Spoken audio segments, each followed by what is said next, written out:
Thank you all for coming. I think we're going to try to get started. I know there's a few people still coming in. If you haven't signed in, we really would appreciate getting your name and email information because we're going to do a mailing after this with the presentation that we're going to take you through.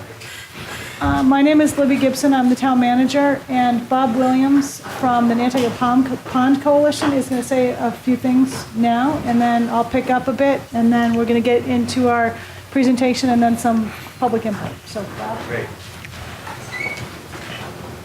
Hi, everybody. What a great crowd. Thank you all for coming on such a beautiful afternoon, although I know we have a Riptide Surfside warning, so maybe we have a lot of Surfside people that have come in. I just wanted to very briefly thank all of the people who've worked so hard on this issue of the Great Ponds during the 5 years that the Pond Coalition has been around, starting with the Nantucket Residents Association. I know Bill Greeter's here. They have been very, very supportive and helpful from the very start.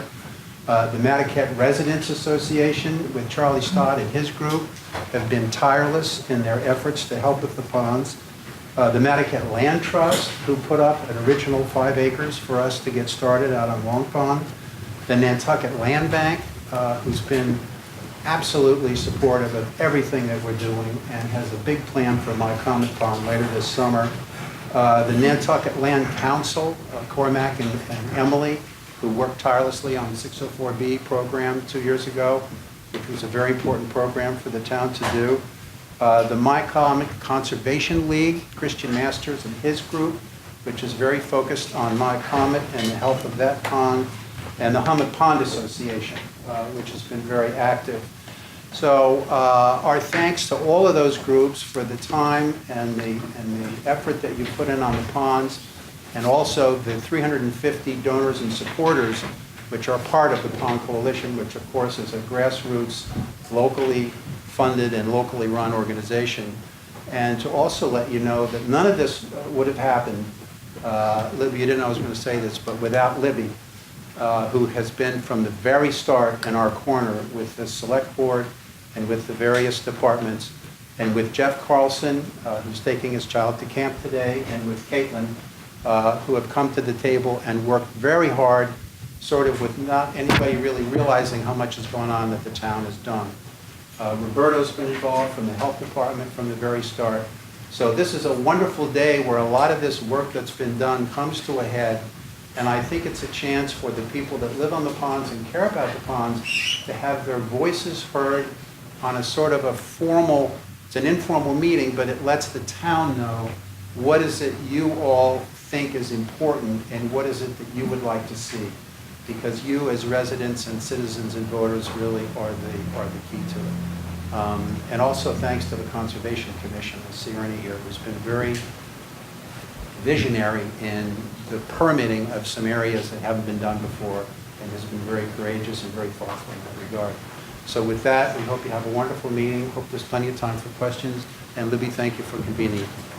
Thank you so much, Bob. That's very nice of you. We have been talking about ponds a lot over the winter, and this idea of the forum came up end of winterish with Natural Resources having been working on pond management principles, draft principles.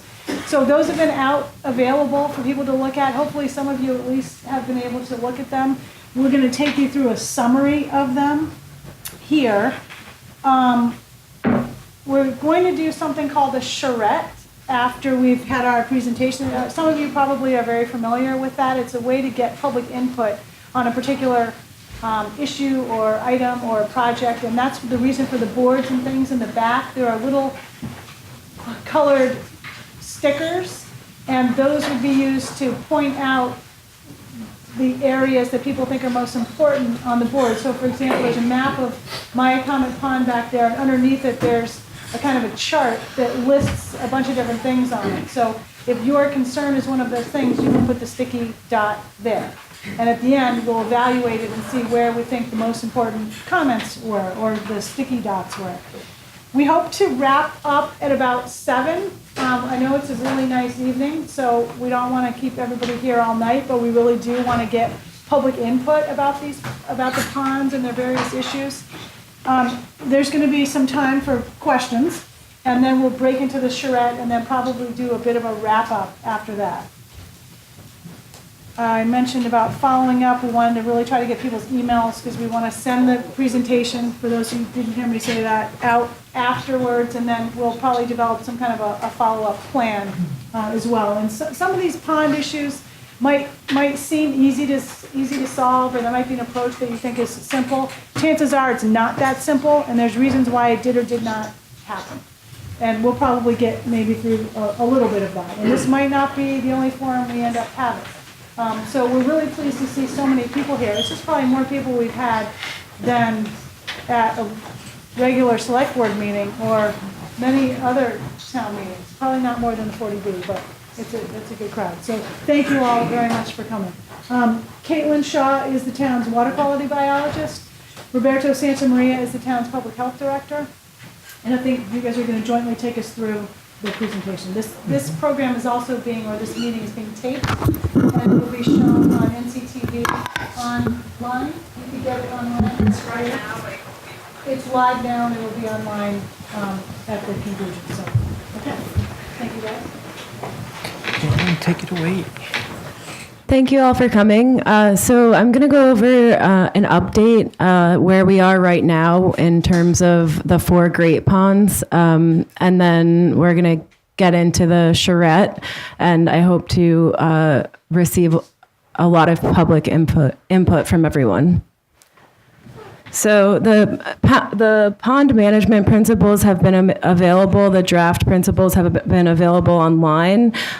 These principles, after we receive input, are hopefully going to inform more of a pond management plan, like we have the harbor management plan. Just as an overview, people might come from different backgrounds. The ponds have various inputs, and these inputs come from the watershed in stormwater and fertilizer, wastewater. In the case of Long Pond, the landfill, golf courses, agriculture. But in pond systems, there's not a lot of flushing. So those inputs also come from within the sediments of the pond because they're not open like the harbor is. So we also get internally derived nutrients that are driving algal growth, and then that algal growth tends to decay over time, and it consumes oxygen, which is not ideal for the marine life that lives, or for the aquatic life that lives there. So these are some of the concerns that we have. One of them being especially prevalent this year are the blue-green algae blooms that we've been seeing that have been kind of consistent in Hummock Pond for the last couple of years, and we've seen in Myacomet Pond. And so this is basically what types of inputs we're dealing with in terms of locally controllable inputs. And then there are also contributions of nutrients that come from the atmosphere and also come from natural sources like streams. So I would be remiss to not talk about the population and how it changes. This information I got from the Nantucket data platform. It basically shows that, give or take, according to the census, we have between 10,000, or the data management platform says about 17,000 year-round residents. And then, as everyone knows, our population increases over the summer. And this has implications for pond management because a lot of areas that don't have municipal wastewater management have septic systems, and sometimes those systems aren't working immediately once a seasonal resident comes to their residency. So it might not be removing what you would think it would be in terms of nutrients and how they affect the groundwater and surface waters that they eventually make their way to.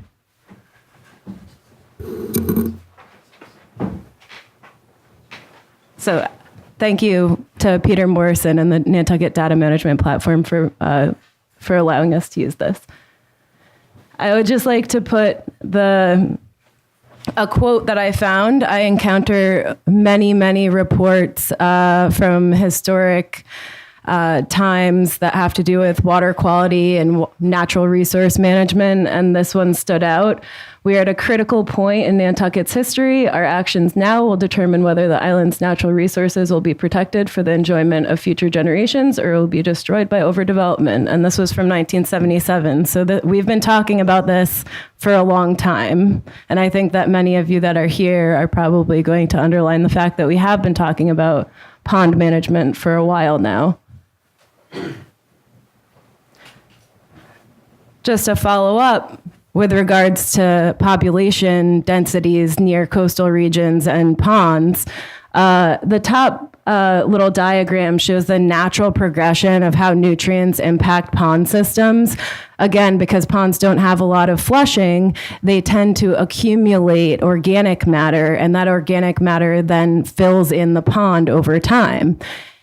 In terms of a system that's not impacted by human development, that's going to occur over centuries. Whereas in the case of systems that do have human development, do have populations near the coastal area or near the pond shores, and also are subjected to wastewater inputs, stormwater inputs, and fertilizer inputs, locally, that cultural eutrophication is going to speed up to a course of decades. And that's why we're talking about not only watershed management today, but we're talking about what might be required for in-pond management to get those systems back to kind of a previous state in their existence, where we would we'll go over a couple of the management options, but we'll be talking about things like sediment removal and dealing with some of the phosphorus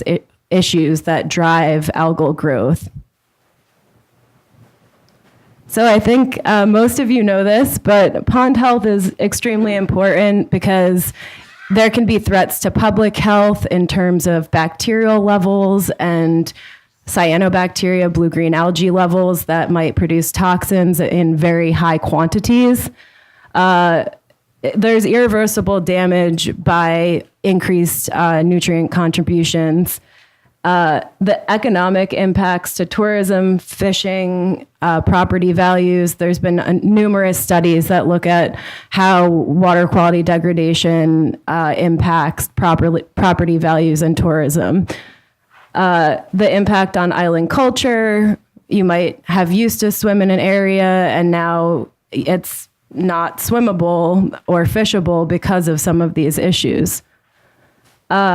And then the ecosystem begins to lose its function. So when you have vegetation around a pond system, that vegetation is acting as a natural buffer. It takes up nutrients, it takes up chemicals and inputs and deals with them before they get to the water. If we remove that vegetation, which is why the Conservation Commission is very important, that natural benefit of those wetland buffers are removed.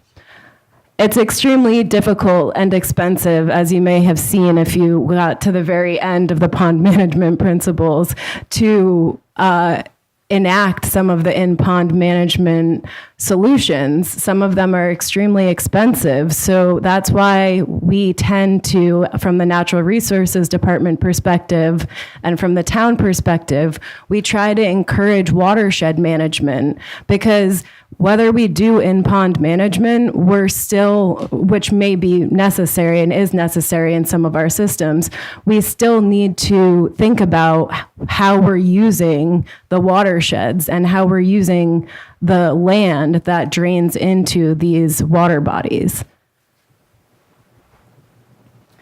So there's many different issues that have to do with pond management. They vary from things that deal with our department to things that deal with Roberto's department and the DPW in terms of stormwater management. In terms of water quality, which is what the Natural Resources Department is generally pretty much focused on, we look at the watershed-derived inputs and how we can inform management of those inputs, and then we also are concerned with the in-pond water quality. So when we're doing the charrette activity, you would be able to provide input on whether you think that us managing and informing management of watershed-derived inputs or in-pond water quality is more important to you. Public access, recreation, and aesthetic values are also extremely important to people that live on the pond and use the pond every day. Flooding and impervious surface runoff and impacts to roadways, as we saw this past winter, was one of the highest groundwater levels that we've seen in the past, I think, 15 to 20 years. So these flooding issues are a real concern of pond residents and watershed residents of those ponds. Invasive, nuisance, and harmful species are what take up a lot of my time in the summer. We are regularly doing counts on blue-green algae in the ponds, and these can be harmful to the levels that we see in the ponds are. We tend to follow a precautionary approach in that we will close the pond if we see a scum or if we see elevated counts of blue-green algae. And also, if we send out a sample, which we used to do to the state health department, if they had seen toxins in the samples. When I had sent out samples in the past, there hadn't been toxins in those samples. However, if you see a scum or discolored water, it is generally a good idea to avoid that water and send us an email so that we can look into it. Going back to how we use these systems, I know that all of the watersheds of the 4 Great Ponds, Sacajah Pond, Hummock Pond, Long Pond, and Myacomet Pond have different land uses. And what I'd like to say, first of all, is that you see this green is open space. And I'd really like to thank all of the organizations that protect open space, because that's probably why we were not having as many issues with ponds 20 years ago, is because of the amount of open space that's protecting those pond systems. Again, something else that I'd like to point out is the percentage of the watershed that is taken up by the pond. So for Sacajah Pond and Hummock Pond, which are regularly open systems, we open the systems for fish resources, and those watersheds have a big proportion of the watershed is taken up by the pond. And that means that the salinity, the saline water that comes in from outside into that system, remains for a lot longer than it would in a system like Myacomet Pond, which has a smaller proportion of the watershed is taken up by that pond. So the watershed is 20 times the size of the pond. You'll see in other systems like Long Pond that the landfill has an influence on the area that's contained by that, and that's why we talk about the landfill in terms of pond management of that particular system. Again, a couple other points are just the number of buildings or the percentage and acreage of buildings is shown in black. You can see in Myacomet Pond, black and gray and yellow are buildings, paved surfaces, and unpaved surfaces. So when you're looking at a watershed that has a high percentage of buildings and pavement and unpaved surfaces, you're thinking more about stormwater management and what you're doing with high levels of groundwater.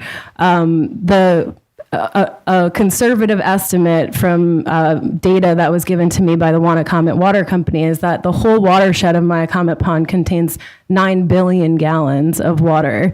So that's a lot of water to deal with and to think about when we're having higher than usual groundwater levels.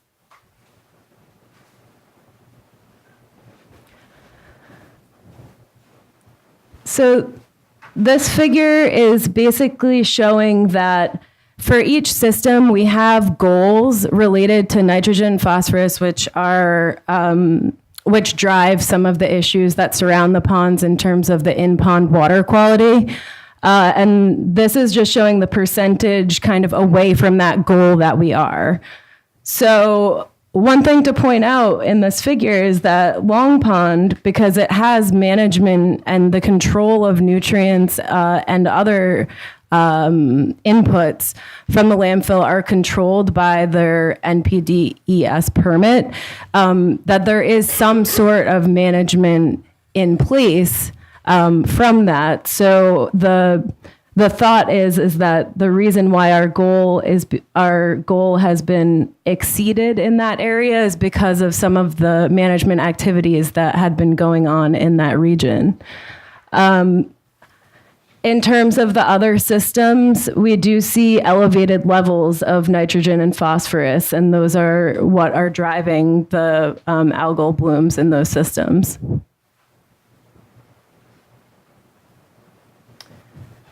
So we can also look at the data in a different way. We can look at long-term trends.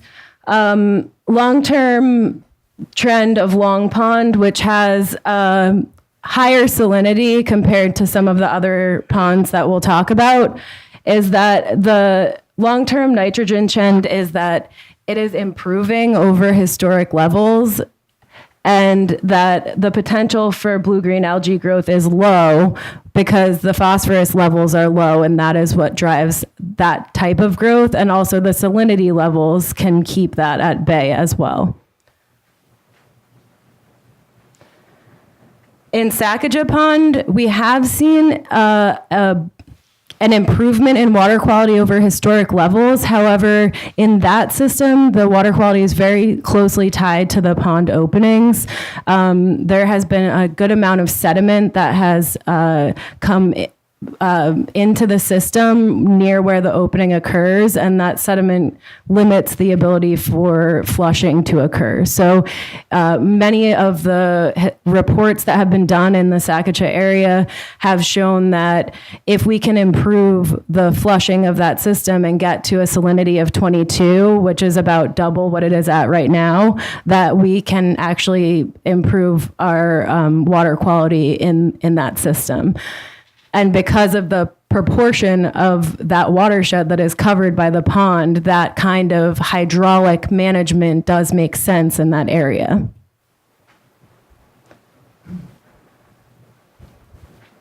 In Hummock Pond, we do see declining water quality in the long-term trend with nitrogen, and there is a distinct bloom hazard. There is actually a bloom there currently. Both the nitrogen and phosphorus are elevated in this system. In terms of management, thankfully, the Pond Coalition had done a study on both Hummock and Myacomet Pond looking at phosphorus, because the studies that we usually have our management set for deal with nitrogen. So the 604B study looking at phosphorus did indicate that the levels of phosphorus are elevated, and that those levels are coming from within the system in the sediments of the pond. So a management solution that might work for Hummock Pond would be to take care of some of the nutrients that are coming from within the system, which did come from the watershed at some point. They've just been accumulating in the organic matter, the sediment of the system. Myacomet Pond as well has a similar nutrient status. It has been declining. It has an elevated nitrogen level as well as an elevated phosphorus level, so the potential for blue-green algae is high, and there have been blooms in Myacomet Pond very early this year, in early June. Myacomet Pond, because of its the amount of fresh water that enters that system and how small the system is a prime candidate for something like phosphorus inactivation, something that you would do within the pond to take care of some of those nutrients, because that type of management works well in the more fresh systems. So in terms of how saltwater can influence freshwater systems, so some of you may know that Myacomet Pond was open this year. It hasn't been opened to flush the system basically in a number of years. We'll go over a timeline in a little while. I just want to make a small chemical plug in that there's a good amount of iron in our sediments in Nantucket, and phosphorus is bound to iron. When you have a saline influence, influx of saline water into a system that is fresh water, basically 0.1 to less than 1 part per thousand salinity, and you'll have an influx of sulfate ions. Those sulfate ions preferentially bind to that iron, and that therefore releases the phosphorus that was attached to that iron. So there are some implications for turning systems off between saltwater and freshwater that are a little bit complex, but they are discussed in the 604B report that was done by Ken Wagner, who is someone that works in ponds all over the United States, and it is something that I suspect may have influenced the early bloom that we saw in the pond this year.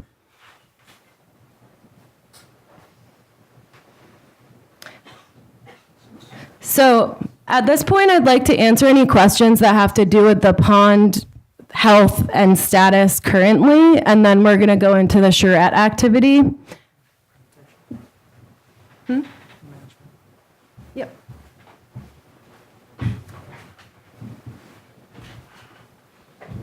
Thank you. Richard Ray, private citizen.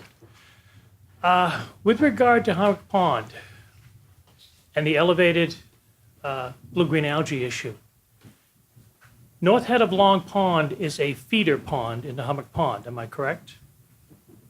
The north head of Long North head of Hummock Pond is a feeder into Hummock Pond, correct? Mm-hmm. Okay. That, as I remember, has been the worst blue-green algae bloom that any pond has ever endured for years on end. Toxic algae was found there during my tenure. I'm wondering if any headway has been made into determining what has caused that blue-green algae pond, because we noted that there really aren't a lot of buildings and septic systems in the area. And also, would the town consider blocking off that ditch that goes from North Head to Hummock Pond and initiating an alum treatment for the pond, which has worked in many ponds on the Cape? Mm-hmm. I believe it might also work in Myacomet Pond. Mm-hmm. Your comments? Thank you, Richard. Actually, the 604B report did look into the contribution of the north, of the head of Hummock Pond, basically. And I know that the Land Council has been kind of going back and forth with what it would look like to permit closing or limiting the input from the head to the other part of the pond. Interestingly enough, the bloom is not starting in the head any longer. It's starting in the upper right-hand reaches of the system, which is interesting. And now the clarity in the head of the pond has actually improved quite a bit, and there's a lot of vegetation in that area. So limiting the input of that system is something that's being looked into. And the reason for that input is that I believe along the western shore, there was quite a bit of agriculture that took place historically, and the phosphorus coming from the sediment in that system is significant to the algal blooms that you see. And in terms of management, you are correct. We're going to be talking about management in the next kind of section. So if anybody has questions about... Yep. As you noted, Myacomet Pond was opened this spring. The word you didn't note was illegally. It was illegally opened. And the pond drained. There was no substantial infill from the ocean, as there never has been because of elevation. I would sincerely hope that the town of Nantucket would not consider an opening, a routine opening approach for that pond. We did have higher than average groundwater levels. And I don't know, I live right on Hummock Pond and my basement was dry as a bone. You live on Myacomet Pond. I'm sorry, Myacomet Pond. I'm getting old, my apologies. Can you... I'm just going to mention something about the microphones. If you are able to come to a microphone, that is preferred. I can't quite tell if people speaking into this one can hear. If it's being amplified? Okay. So the TV person says it is on. So when people are going to, maybe I'm just not speaking into it enough, but I don't want to touch it with my mouth. In any case, whoever comes down, really try to talk into the mic. And can you guys repeat the question for people who might not hear it in the back? And that microphone's also working.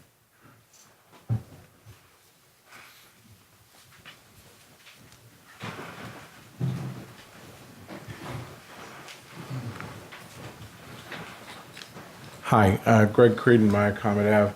I just wanted to build a little bit on what Richard was talking about and ask a question. I watched the pond drain, and it had great benefit to our neighbors who have cellars. We don't have a cellar, but the people who had cellars who had a lot of dampness. I don't see any saltwater intrusion. The pond is much higher than the ocean, and I go down there every day, and there was never really any inflow. It was always coming this way, and it's particularly down at my end, where you could actually, it drained almost completely. But it filled right back up again with the groundwater. So I'm not certain what the saltwater intrusion thing you're talking about is. Thank you. Did everyone hear the question? Okay.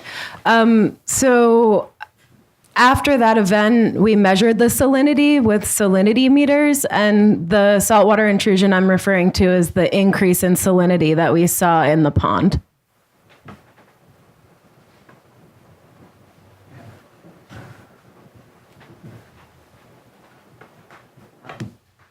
Jamie Howarth, also Myacomet Ave. In the draft, paper that was distributed earlier today, in reading that, I noticed that there was a study of Hummock Pond done some years ago about the impact of the draining of Hummock Pond, and it mentioned that there was no significant impact on the aviary, on the birds in the area. Would you comment on that, please?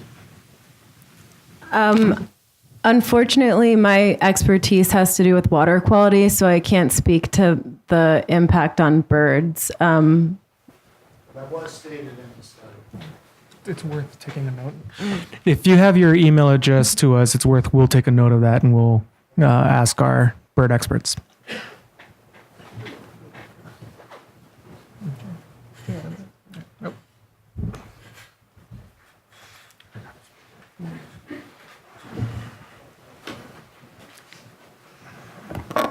Andy Lowell, 4 New Lane. I'm not affected by Myacomet Pond, but I kind of beg to differ with the watershed of Hummock Pond. Is at 5 Ackermuck, just off of New Lane, I have a pond of my own that notices a positive effect after about 2 weeks of Hummock Pond being opened. My yard will flood, and it eventually drains out. There's a trench system done by the Coast Guard in the 50s that drains the Westchester Street area, New Lane area, and those trenches all lead to the north head of Hummock. I think it would be a good idea to restudy this and maybe revise the watershed that does end up at Hummock Pond.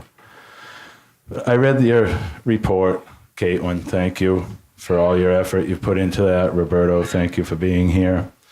On page 4 of your draft, do we call this a report or is it a draft plan?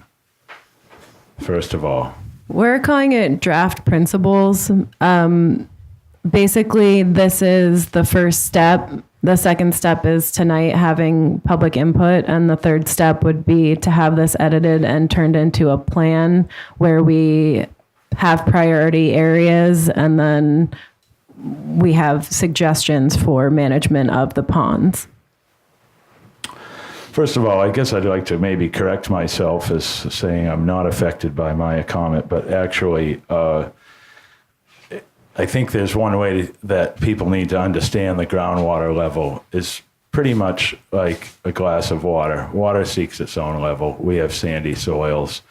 If I dig a hole in my yard at the end of Main Street, I think you would find that the level of the water I find 23 feet down is going to be the same level as Hummock Pond or Maya Comet Pond. When Hummock Pond is drained, Clark's Cove right next door stays very high, and you eventually see them seek their own level. But I'd like to go to your draft on page 4. I'm going to quote from page 4 that says, "The historic failed attempts at draining Maya Comet watershed of its elevated groundwater underline the limited benefit that opening or draining the system has on groundwater levels." Well, I'm wondering how you come to this conclusion, because I think there may be at least half the people in this room notice a positive effect within 5 days to 2 weeks in their basements being relieved of the pressure and them being relieved of the mental pressure that having a flooded basement puts upon them. You also mentioned that you would like to mitigate the flooding issues. Other than opening the ponds, you'd prefer to mitigate the flooding issues with somehow dealing with roof water runoff and maybe also stormwater and what's happening with the water that's being pumped out of all of these basements. But it has no plan. There is no mitigation plan to deal with that. So meantime, it seems as though the folks who are inconvenienced by this really have no place to turn but to continually pump water out that continually comes back in, because we have an elevated and swollen groundwater level that is actually very easily managed by draining the ponds when they reach this unacceptable level.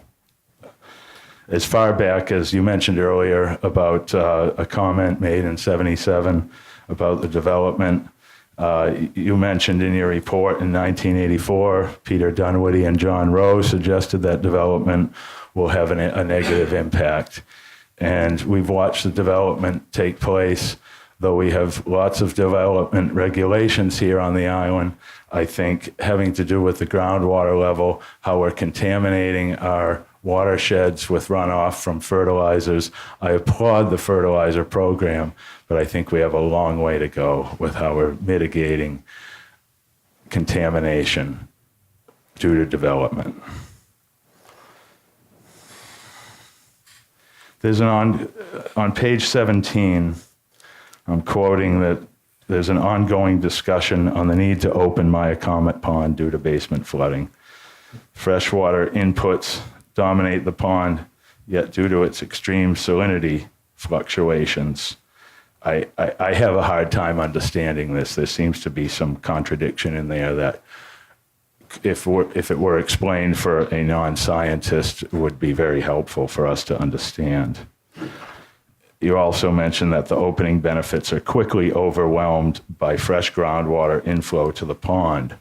Well, it makes me feel that what are the opening benefits are to drain the watershed, to relieve the pressure on the basements. So I'm wondering what this comment is based on. Is that based on my comment coming back to its normal level so quickly? Because the opening of the pond was not to keep the pond at a low level.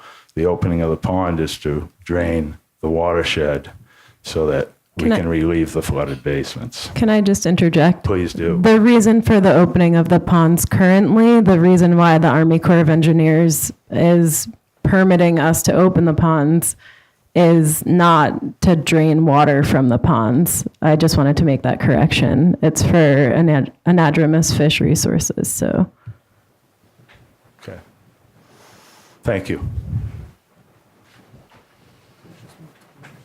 Yep. Well, if I may quickly, back to the first comment taken from your draft. Where is the basis? What's the basis that you're using that the elevated groundwater, there's a limited benefit from opening the pond? Have you interviewed any of the folks that are suffering with flooded basements during the elevated groundwater period of time? This forum is to receive public comment from the people who use the ponds. All right. Yep.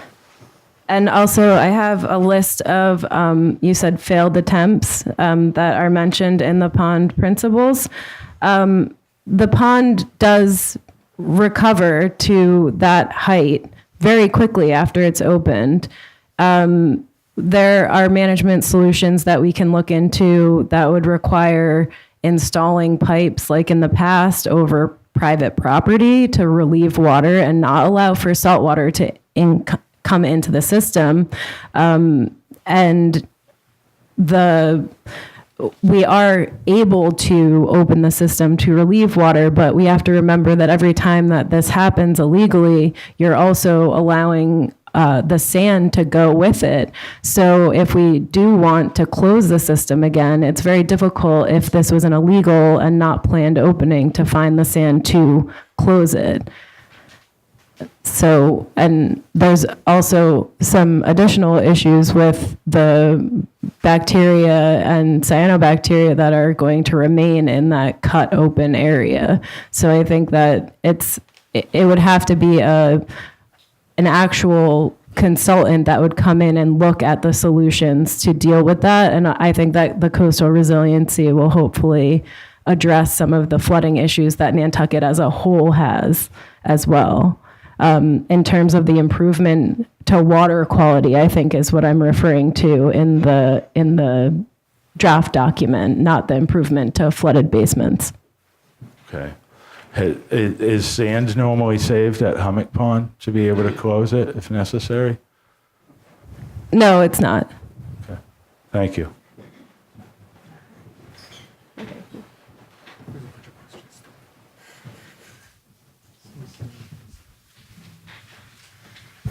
So just in the interest of time, let me go ahead into the management slide, and then we'll take some extra questions because some of your questions might be answered by what I'm going to be given here on the management side. I'm getting a no from Edie, so if you would like to ask your question, go ahead. Thank you, Roberta. I think that I think it would be helpful for some clarification. Are we talking about the health of the ponds? Where this is what this is about, is making these ponds healthy. Is that correct? Correct. Okay. So to make the ponds healthy might be a separate issue than to keep people's basements from flooding. Is that correct? Do you want to take that one? Sure. The health of the ponds, when we're working at the natural resources side of it, and from the public health side of it, the ponds being healthy is definitely the point of this principle here. Yes, basements flooding is a problem. It might be an issue, and it is definitely part of hydraulic pressure.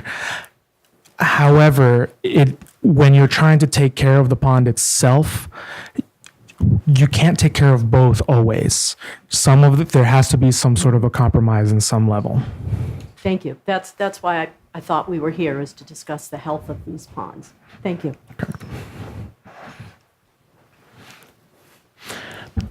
Okay, so I let Caitlin do the meat and potatoes portion of this. I'm going to try to keep this one short, sweet, and to the point. What we're looking to do right now is just the ongoing watershed management portions of the Great Ponds. What we're really looking into is all the different types of ways where we can protect the health of these ponds. Actually, I'm going to use Andy's comments as a jump-off point for the fertilizer. In the last 2 or 3 years, we have really ramped up our enforcement of the fertilizer program. Thank you to Mr. Raid for actually starting it. I see you have an MHOA folder. Does that mean you used to be a health officer? Thank you for your service, Richard. So Richard's fertilizer program and the fertilizer best management team, the Article 67 group of the fertilizer management program created this, what we call our best management practices, very similar to what these pond management principles are, only specifically for fertilizer. Over the last few years, we've been trying to push out information and enforce issues with the private landscaping program, and then now what we're trying to do is to push that information out to the private land owner as well. So over the next few months, in collaboration with the Land Council and the NCTV, we're creating a series of training programs so that you can follow the best management practices as a private homeowner as well. So we look forward to getting that information from us, from the Health Department, from the Natural Resources Department, in collaboration with the Land Council. So thank you, Cormac, for helping us with that program. In a nutshell, though, what the fertilizer program means is that you can't apply fertilizer between December 1st and March 1st. Actually, it's to April 15th is when you're not allowed to apply fertilizer. You're not supposed to be putting any fertilizer with phosphorus unless your soil explicitly needs it. A soil test shows that you need it. Why is that? Because of what Caitlin was just explaining in her pictures was some of this phosphorus issue. What that creates is the blooms that you see are being eaten by this nutrient, are eating this nutrient as its source of food. Phosphorus is a big issue for our freshwater ponds. And then you also have the nitrogen inputs. So when you look at a fertilizer bag, you'll see 3 numbers. That is N, P, and K: nitrogen, phosphorus, and potassium. Those 3, that middle number should always be 0, and that first number should be at least 90% of what we call slow-release nitrogen. If you need any more information on the fertilizer, please contact my office, or you can at the Health Department, or you can contact the Natural Resources Department. Now, what you'll see here is this comprehensive wastewater management plan. If you can read all of that, I applaud you, because I cannot. So what I really just want to give a quick overview is, what do these colors mean? And these colors on the right side you'll see are what we call the needs areas for what was found, the needs areas for the sewer systems. So there is a lot of push that you will be hearing about. You may have heard it from a few years ago about the sewer systems in the Shimo parcels, the Plus parcels, and in Nantucket and Somerset. The Nantucket sewer system and the Somerset sewer system was voted down at the ballot because there wasn't enough information to really get that out there and really push the sewer at the first. So what we're trying to do now is gather the information that was asked for. So the Nantucket Residents Association, the Land Council, the Land Trust has provided us with a lot of things that people are asking about with the Nantucket watershed. And in that, we have hired a consultant to look into the groundwater to make sure, and into the ponds to make sure that the nutrients that are being released are being taken care of. To prevent a large-scale discussion on sewer, let me just explain that. Feel free to contact our offices to discuss sewer in a particular area. It is too big to cover all of it here.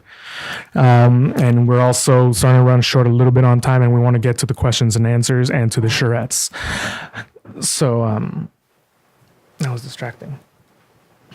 What was the last one? Can you scroll up a little bit? Sorry. And then stormwater management. Thank you. So there was a question about stormwater and how that high groundwater level can be affecting a lot of these properties.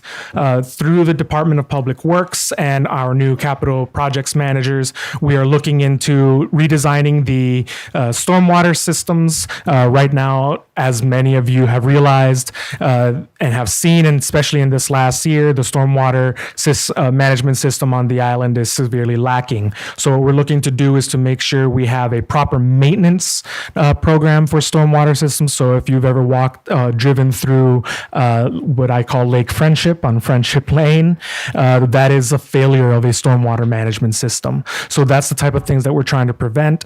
And then when you hear the high high groundwater situations due to the high storm fall from the year, that's what we're trying to fix to prevent these sorts of pressure in basements and cellars and crawl spaces, so that we don't end up in a situation where there's a big push for opening one of the ponds or opening something like that when it's not necessarily the best course of action in order to address a high groundwater situation. And then with that, I'm actually going to just quickly go through the types of management programs that we have here. The option. Yeah, options that you will see in our principles report, as well as you'll see in some of the charrettes. So the options that we have in the in-pond management is the types of controls. So when you talk about hydraulic control, it's everything from opening ponds, diversion of stormwater. When there are many things that you hear about, there was an old saying in public health: the solution to pollution is dilution, and that is evil. That is not the solution. So we have to manage the way this water comes through, not just dump it into a different location. So that's what the hydraulic control is. Phosphorus inactivation. So when Caitlin was discussing about how when the saltwater situation comes in, it releases iron, it binds to the iron and releases the phosphorus. A way to inactivate that phosphorus is with an alum treatment. So what the alum does is that it drops into the water, it binds with that free phosphorus, creates a precipitate, and that drops to the bottom, essentially removing that free phosphorus from being used by the algae or the plants or things like that. As the plants grow, it's using that phosphorus, and then the plants die and releases that phosphorus back into the water. So an alum treatment, what that does is it binds it and prevents that from ever entering that cycle again. Dredging. You'll hear a lot of conversation about dredging. You may have heard a lot of it from the past few years. Dredging is essentially a big reset button. You remove all the sediment out from the bottom. You're sucking out all the sediment, nutrients that are there, the nitrogen, the phosphorus, the potassium, all of it. It's extremely expensive. It is perhaps one of the most expensive management projects here. So when we're talking about, like with Edie here, what we were mentioning was there are sometimes a compromise. Dredging is a great option at the cost of an extremely high price tag. And then where do we put the spoils? And then how do you manage what was pulled out? Are we even allowed to reuse it? The permitting process, the animals that are the benthic fauna that's in there. There are many factors that come into this. Are we willing to sacrifice that side just so that we can hit this reset button? Or are we willing to hit the reset button at the sacrifice of what we're pulling out of the pond? And then lastly, there's a couple other types of what we're calling the other management practices, where you're seeing the sort of bottom feeding fish that when they are in essence, they're what's calling fixing this nutrient, which means it's pulling out the bound nutrients and then releasing it as unbound nutrient into the water. So by removing these sorts of bottom feeding flora and fauna, we're removing that release of free nutrients. Artificial circulation in order to create that sort of a cycle in there to prevent that clumping and the creation of the scum. And then things like aeration and the additives. A bacterial additive is always effective. However, it's in the word. It's a bacterial additive. So it's once again that sort of what's that compromise? You are adding bacteria in. It's a good bacteria, but you are still adding something to the pond that wasn't previous there to create a competitive inhibition situation. So in a nutshell, just to keep it nice and quick, those are our four main options that you're going to be hearing, that you're going to be seeing about, and we'll want to hear from you. If you have any questions, please feel free to ask more questions. And then once we've answered a good amount of them, we'll be able to go to the charrette situation. So I know you've been in the back, you've been waiting very patiently. So thank you.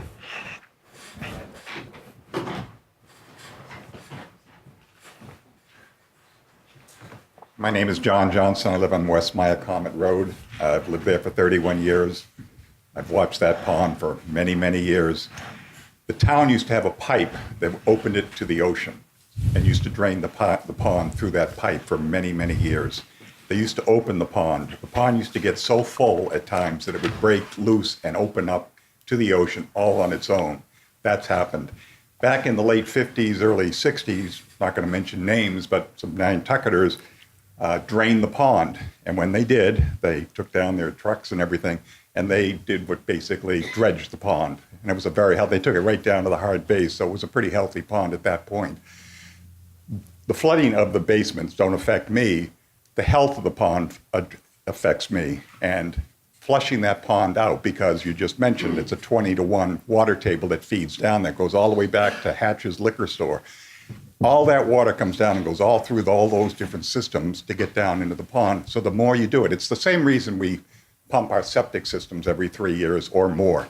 That pond should be opened and it should be cleaned as much as we can, as often as we can. And that's what's going to happen. And what I don't understand, and I remember one time, like about 15 years ago, the pond opened on its own, flushed out. It actually went right down to the mud. And when finally that stopped, the pond filled up again within 36 hours, was back to the normal. That's the water table. That's not saltwater intrusion coming in. That's just the water table filling it.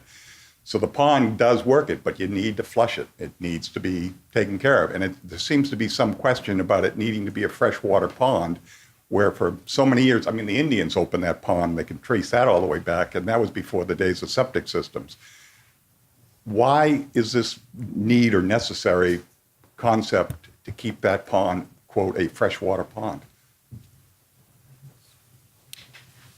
So in the past, because of that massive quantity of fresh water that is coming into the system, to maintain it as a brackish system like Hummock Pond or Sacajah that have higher salinity levels, it won't maintain that salt, and switching it between a saltwater and a freshwater system is actually kind of damaging for the pond itself.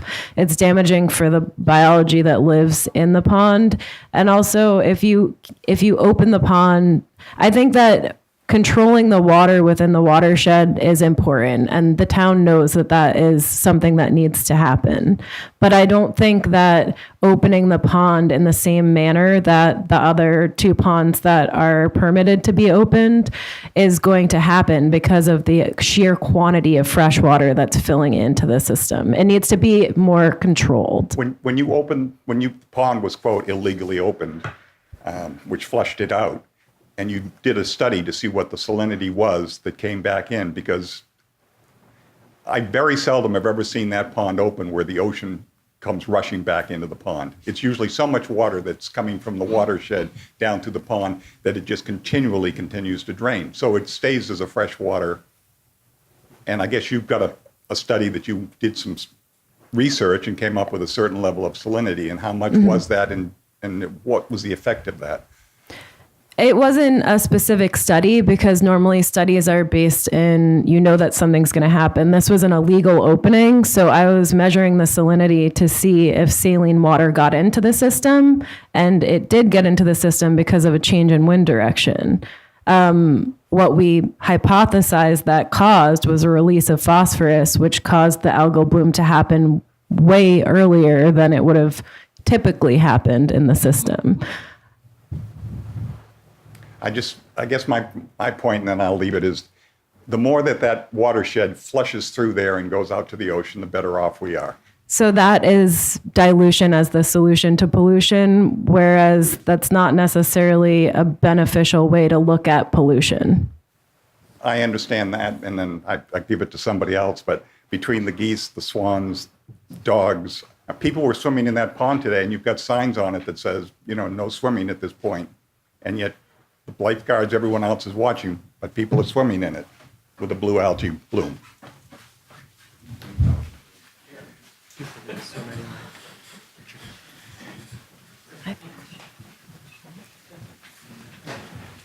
Thank you again, and I do live on Myacomet Pond, which seems to be the pond of choice today. With regard to the pipeline that we utilized to drain that pond, and I hope Mr. Visco could back me up here, the problem with that was it infilled so quickly with sand that we couldn't effectively use it. And so it became a non-entity. It really didn't work. When the pond is drained, it obviously leaves a great deal of fallow, damp shoreline that was originally bottom of pond. What I've seen happen in the last 30 years that I've been there, in the times that it has dropped down and opened illegally, is that plant growth will start on that now dry portion of the pond. So the pond has seen infill from all sides. It is much smaller in square feet than it was 30 and 35 years ago. I certainly paid for a portion. I am on the lower, on the inward side of the pond, the very narrow portion, and I paid for a crane to come along with my neighbors and to literally take out a great deal of that infill. And we had a much wider portion of the pond. I'm wondering what effect, if that happened, and this is conjecture at this point, if it were to take that pond back to its original property lines, quote unquote property lines, would that relieve some of the pressure? And again, it's not a dredging aspect. It is simply a removal from a land-based crane. It certainly does, it presents its own set of problems. But I'm wondering if that is an issue somewhere on the horizon. Theoretically, yes. If you bring the pond back, for every 1 cubic foot of water, that's 7.63 gallons. So if we start doing that math, let's say we open up 1,000 cubic feet, that's 7,630 gallons for every 1,000 cubic feet that's removed. So theoretically, yes, you're creating more of that capacity to to remove the pressure from the surrounding area. Yes, sir. Yes, and both of you. Peter Sutters with the Inquiring Mirror. This is more a question for the audience. I'm just trying to get a read on how many people here are here primarily for the flooded basement concern. If I could get a show of hands on that versus water quality, because it seems to be the Myacomet opening meeting. So I just kind of wanted to see if you're here primarily for flooded basement or if you're here primarily for water quality. They're not different. Okay, I was just trying to get a read on who was here from the Myacomet area to see kind of a number. Okay.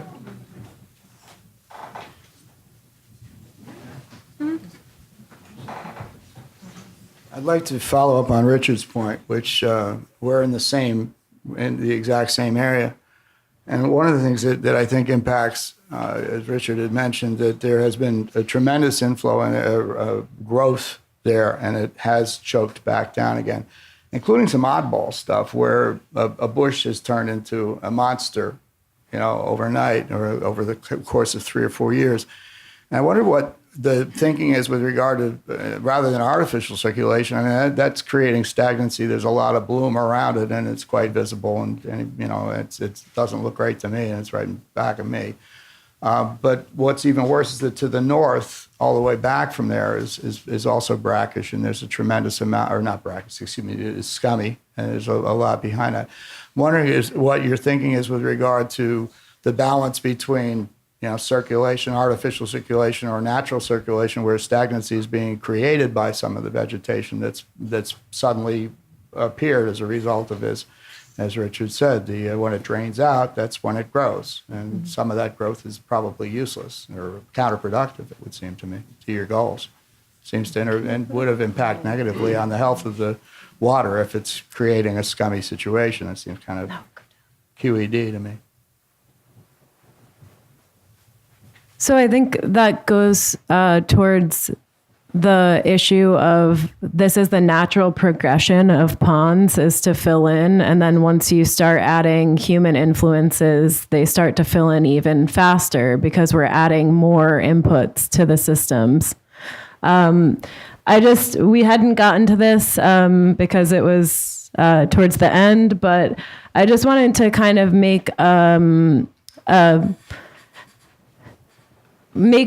everyone aware that of the kind of progression, what ended up happening in terms of how historically the ponds were managed, and then what happened in the 70s, which kind of changed the type of management that was allowed. So the Long Pond is connected to Hither Creek because of something that happened in the 1600s, the connection of that ditch. And there's been a lot of ditching for mosquito ditches and other management that has gone on prior to the Wetlands Protection Act. Hummock and Myacomet, the earliest records that I could find of regular openings, not just kind of sometimes, it was in the mid 1800s, and then Sacajah a little bit later, probably because it's a little bit further out from the town area. There was, with regards to Myacomet Pond, there was a substantial amount of cattail removal. Now we're talking about Phragmites because of the aesthetic impact of Phragmites, but cattail removal occurred in the 1900s, the mid-1900s, and then the Wetlands Protection Act in the 1970s. After that, so during this whole time before that period, Nantucket was used to going to the Board of Selectmen at that time, the Select Board now, and asking for the ponds to be open. So this is something that happened quite frequently, is that somebody's land would flood and they would go to the Select Board and they would have the pond opened. However, because of the Wetlands Protection Act, the federal government says that this isn't removing this type of vegetation around the systems. All of this requires permits now. And the home rule petition that we have, just to kind of clarify some of the regulations involved, in order for us to open the two systems that we do regularly open, Hummock and Myacomet, we have to have a permit with the Army Corps of Engineers. That permit is constrained by a couple of different things. It's constrained by the endangered species habitat in that area. So our ability to hydraulically control these systems is very limited compared to what it used to be prior to some of these wetlands protections. Not that I think that wetlands protections are bad, but they do limit some of our ability to open the systems when we want to, or when it would make more sense for that flushing to occur. In addition, just removal of vegetation along shorelines in order to make the pond bigger or to have more capacity for water to be in that system would need to be studied by hydraulic engineers in order to determine whether that was going to actually have the benefit that we're looking for. The watershed of Myacomet has 9 billion gallons of water behind it, and opening the pond can only release, let's say, I think 23 million gallons. So if you think about the difference between those volumes, you really start to think about how difficult it is to determine whether removing a couple of plants along the shoreline is really going to get us to that goal. I think that we should probably move towards everyone providing their input in the charrette activity. In the back of the room. Oh, okay, we have time for 2 more questions. And then at the end of the room, in the back of the room, along the side, there are stickers where you can take a list of stickers and then put your sticker on what issues are most important to you and then what solutions you think would solve those issues. And then after that, we're going to come back and kind of summarize what happened during the charrette, and then we'll answer further questions or take public comment after that. Hi, I'm Stephen Cohen. I'm an attorney, and I've been asked to attend on behalf of a lot of the neighbors of the Myacomet watershed, which is very large. And I've read the report, and it seems to be somewhat unclear and somewhat contradictory in what the intention is of how to maintain the health of that pond. And I hope that we can get some clarification from it, because there's not necessarily this issue of, some people want their basements not to be flooded, and other people, the opposite of that is the people who care about the health of the pond. People who care about their basements actually want a healthy pond too, and we seem to have neither being addressed, and it would be great if we could have both be addressed. And they don't necessarily have to be addressed the same way, but the report doesn't seem to address either situation. It just points out what all the problems are. Myacomet Pond has been open for 300 years by Native Americans and then by more modern Nantucketers, and it really only has not been opened in the past decade or so, and that's when all the problems have arisen. It used to be a vibrant pond with clear water and lots of fish in it, and now it's a mucky pond with fish that will make you sick if you eat them. So I'm not sure why continuing the current pattern of letting the pond that's 4 feet deep get shallower and muckier and less healthy is the way to go. And I'm not saying that that's what you want, but I'm not seeing what the plan is to make that better. The anecdotal evidence clearly demonstrates that opening the pond relieves the watershed pressure, which helps people's basement, but it also helps protect public infrastructure. It protects emergency vehicle access for the fire department and for ambulances during flood events. There's lots of public benefits to opening that pond and relieving the watershed. And I hope that the town will come up with a plan that addresses relieving the pressure on private property and on public infrastructure, but also improving the health of the pond. If you look at the vineyard, they have a 9-year plan of dredging one of their ponds where it's now gone from 4 feet deep to 12 feet deep, and it's crystal clear and healthy and vibrant. And I don't know why we couldn't look into doing something like that here. I'm sure it's expensive, you're going to tell me. No, I think that we did kind of go over some of the management options that we could put in place. This is kind of the first step in terms of the principles, and then a management plan would be what the community is more interested in pursuing, and then we would need to permit that and get funding for it. So I think that towards the end of the management principle, this pond principles, there are a number of options like maintaining our own town-owned dredge to remove sediment from the systems, maintaining our own excavation equipment so that we don't have to rely on, like, please, will you come and open the pond when, we need it to be opened. So I think that there are a number of management steps that are listed here. Mm-hmm. They are not, we have not chosen management steps because the stakeholder input is very important to what steps we think that the community will be receptive to. Yeah, I guess what's not clear to me is what the goal is in some of these things. I mean, the goal is I guess, broadly better water quality, but it's also, if you're talking about the watershed management, I think some of that is dealing with these 9 billion gallons of water that we have, somewhat inflicted on ourselves through development in the past 50 years. But it's not going to be less in the coming future. It's only going to get more and more developed. And I know the town is putting in sewer, and that should help. But frankly, Myacomet Pond used to have a industrial company and a piggery on it, and it was fine. So you couldn't have had a more intense use right next to it, and you had people living there, and you could go fishing, and it would be great. And now, you can't bathe in it, you can't swim in it, you can't fish in it, you can't eat the fish from it.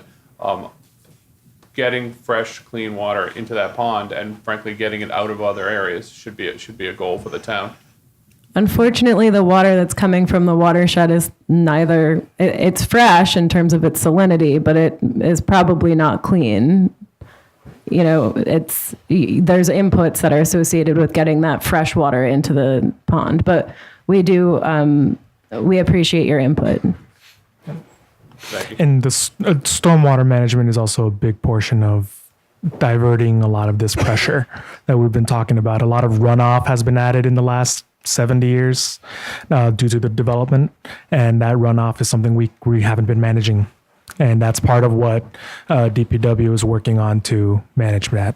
Well, it would be nice to see one of the considerations as a pond opening plan that could be done on a at least temporary basis to see if it works, because it's worked for 300 years and maybe not the past 10 or 15. So I would suggest adding that to the list. Thank you. And Charles? I'm Charlie Stott, representing the Nantucket Residents Association. So for a change, we're going to address Long Pond. First, I want to thank the Pond Coalition, with whom we have worked very closely on the foliar spraying of Phragmites, and it's made a remarkable difference. But I'd like to emphasize that we need to assure that we have access to these great ponds so that we can continue the maintenance and deploy equipment such as the harvester and the marsh master, which have been used very effectively. Secondly, I want to thank the town of Nantucket for its commitment to doing a water quality analysis in Nantucket, and we all look forward to seeing the results of that work. I read the management recommendations today and was delighted to see that one of the recommendations for Long Pond is the Long Pond area is to continue the testing for total nitrogen and also testing for phosphorus. The Nantucket Associations retained the services of a consultant who made a number of recommendations, and including analyzing the water for stable isotopes, doing a hydrogeologic investigation of groundwater under the landfill to see the extent to which it might flow into drinking water wells, sampling groundwater and surface water for radionuclides, and that's related to the leachate from the composting activities. And I wondered what your reaction was to the recommendations made by the consultant, Dr. Stuart, what's his name, Bill? Cohen, Dr. Stuart Cohen.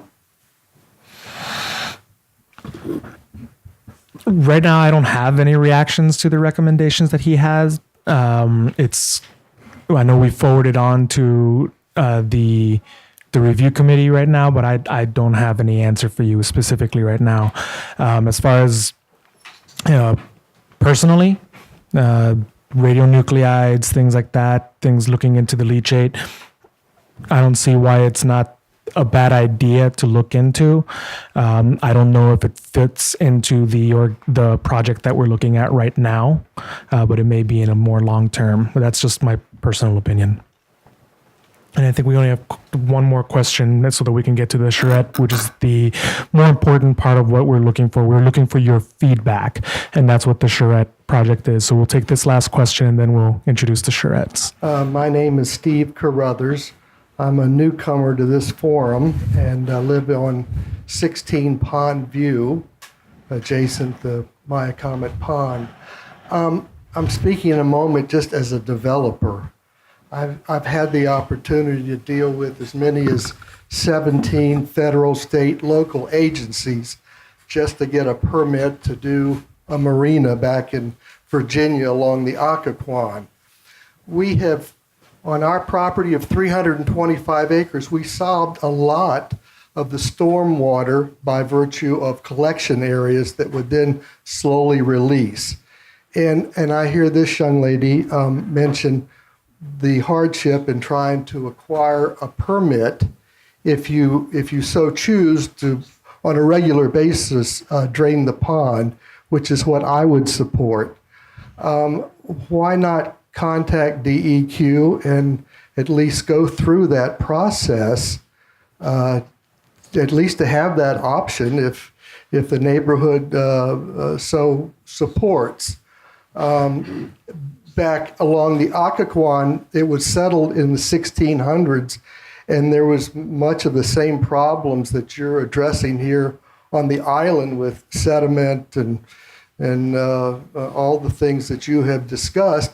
And it was a dredging that they do on a regular activity that seems to restore the life of the water itself. And so that's all I have to say. Thank you. Thank you. Okay, we're going to start with the charrette. So back in the back corner of the room, there is a table with stickers. Each has 12. So we were thinking 4 options for each pond, or you can put them however you wish. And then after everybody has a chance to do that. Oh, yes, 1 sticker per option, per pond.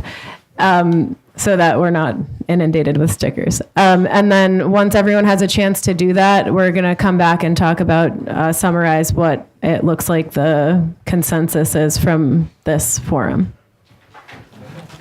So why don't we take 15 to 20 minutes to do that, and then we'll come back.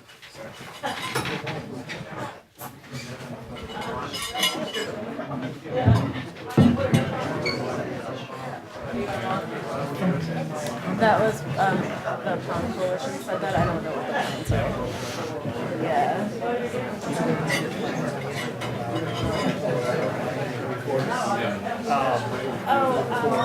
is a 300 years into the oil. Just because it's working doesn't necessarily mean it's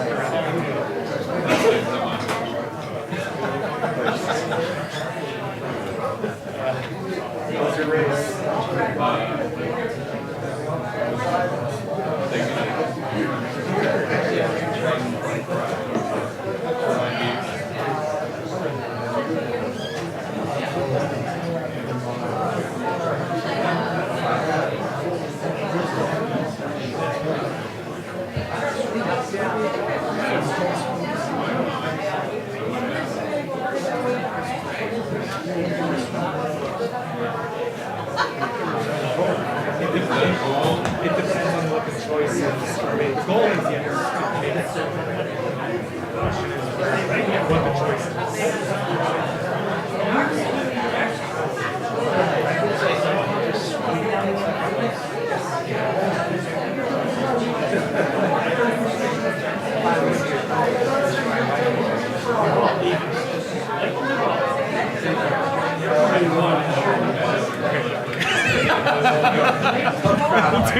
to keep the argument going here.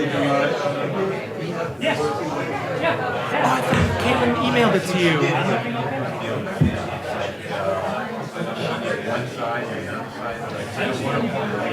What happened?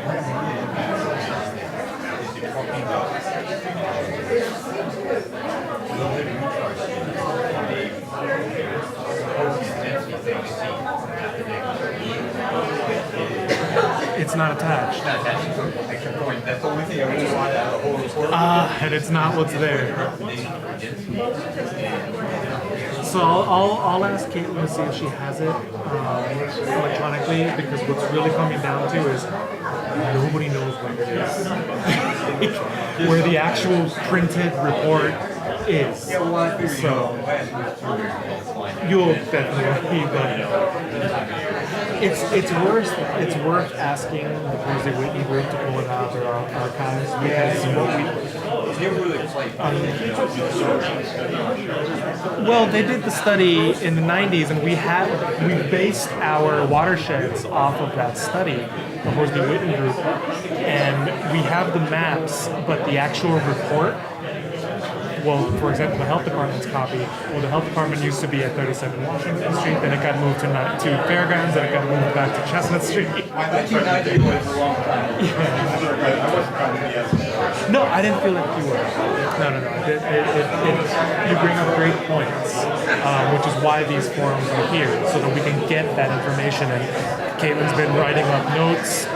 Florentia's writing up notes. We also have. Yeah. And it would just burn out. Yeah, it would blow out. That's just the physics of it.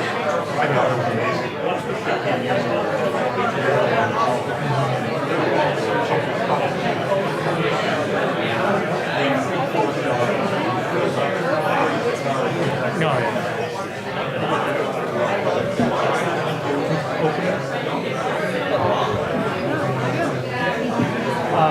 No, that's a big one. Hi, Libby. Let me just answer this question. Because The DEP Army Corps and all that have prepared it as a freshwater pond already. So to open it, Hi, we talked on the phone for a while. we did matter with principle. No problem. Still looking for The capillary action still pulls in the salt. So Bob Enough to cover it. is the one who he is in the So we've actually shut down to swimming lower elevation about a week and a half ago. So, was that your phone call? Okay. No problem.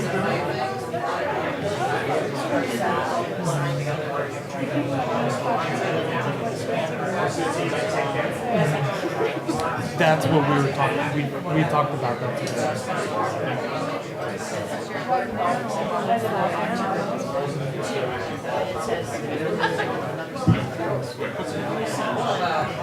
That's what Jeff said. Yeah. So.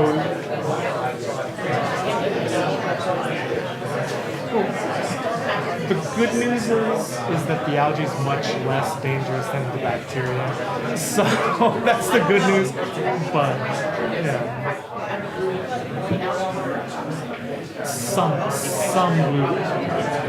blue-green algae have those create neurotoxins. We do. She takes them. She takes samples every week.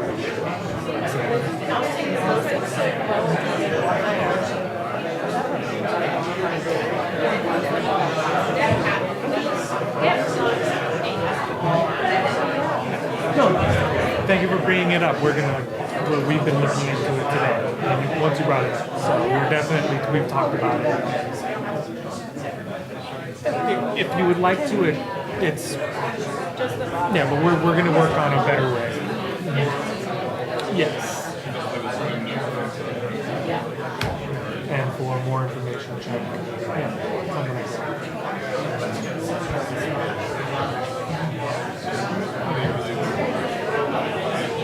Yes, absolutely.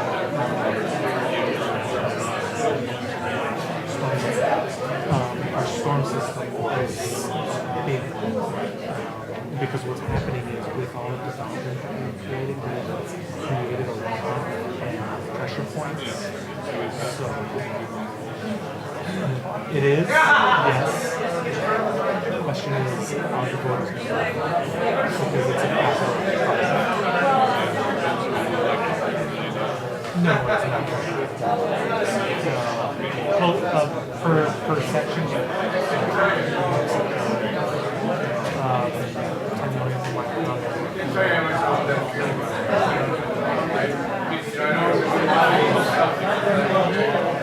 in individual parts. Though to do the whole island, I would probably say it's closer to 7. So closer to like a sewer system.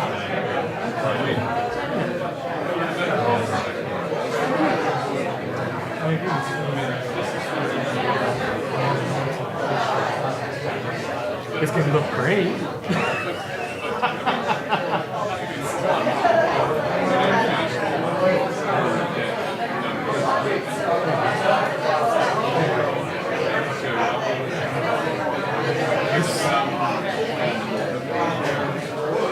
To compare the two,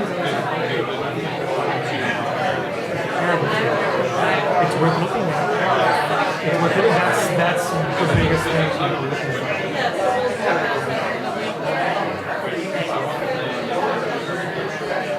That's all I know.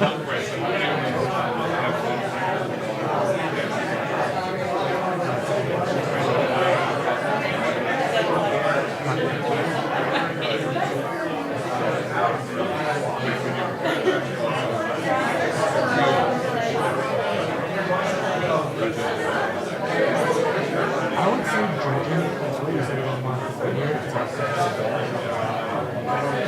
I wouldn't know. A little bit.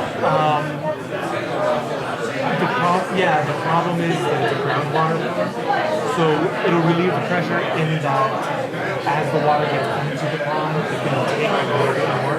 But in order to relieve the pressure, you need to build up the side. Gotcha. Awesome, thank you.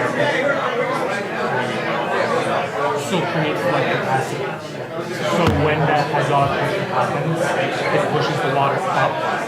Because right now, with that weird soil and all that stuff, that it starts spreading. Yeah, burn. Or part. Oh, he would lose his shit.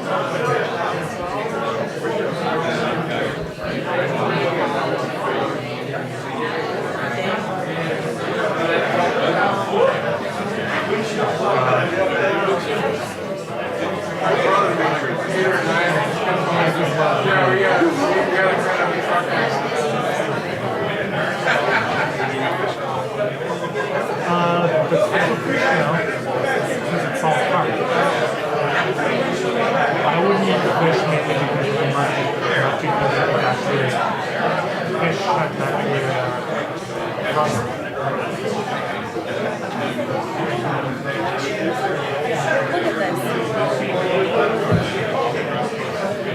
Look at this. So, did a flyover with a drone. I don't know why. Yeah. You heard the question today? Yeah. That's fair.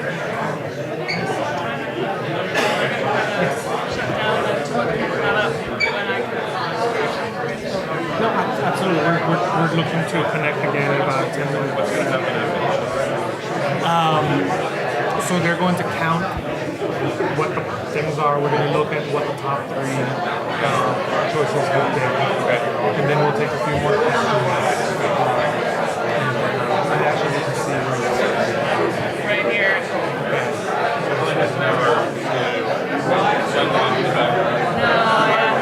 And just as an advertisement, I am in Footloose this year, the musical, with a bunch of amazing actors from New York City. So check it It out. might be worth saying at the microphone. I don't know. Yeah, I don't think I'll go there. I think that would help all the callers. Yeah, definitely. So who's the person to follow up with after? The 2 of us. And Jeff. Yeah, Jeff Carlson. Okay. He's got nothing else to do. The reason I'm sitting here is because Jeff couldn't make it. You can't. Yeah, Jeff couldn't make it. So I sent him an immediate middle finger. Yes, sir. Yeah. The problem is scientific report. People are looking for something a little more simple.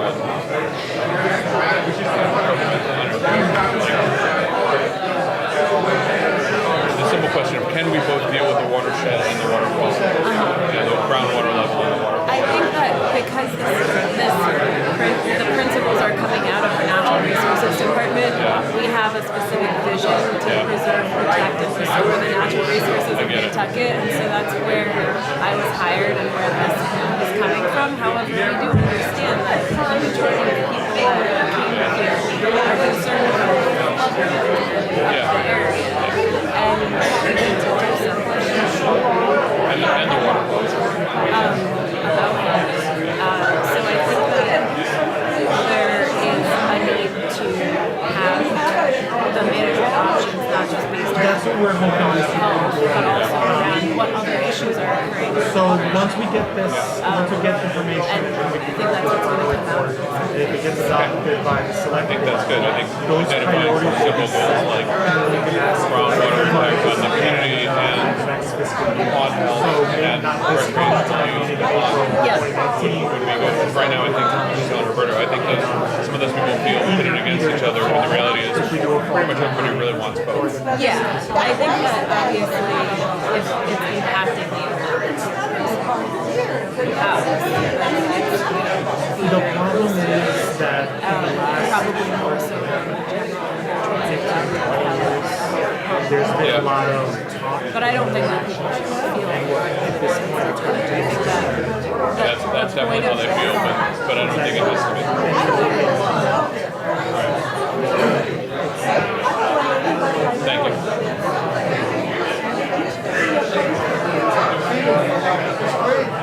At this point, we're looking for action. I mean, I think people on that pond A lot of things, and you're absolutely right. You're absolutely correct. And one of the things that gets brought up every time that somebody talks about it is the donor, whenever it gets brought up, the donor says, come with me with a solution. And that's what there's never been a voted solution. So that's what we're trying to do right now.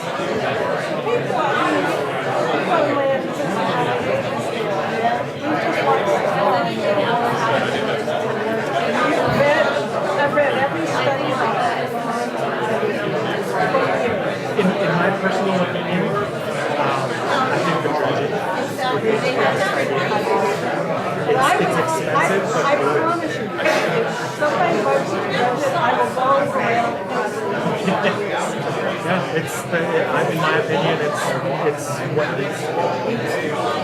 There's been a lot of sediment in there that even if we were to stop all the groundwater going through the runoff going into it, the sediment will slowly release these emissions. So you think is something? That's what I'm fighting, and that's what I think John Thomas is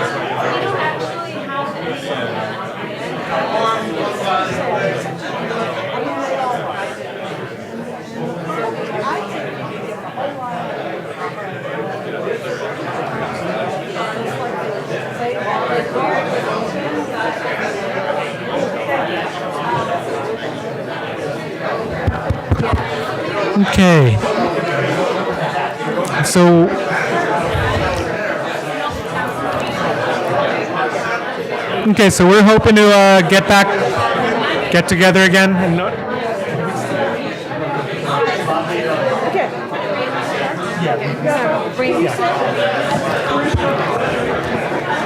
okay, so we're hoping to start the wrap up, please, so if people can start taking their seats. Can you do the whistle? Richard, can you do a whistle? Sorry. We should at least tally it all up.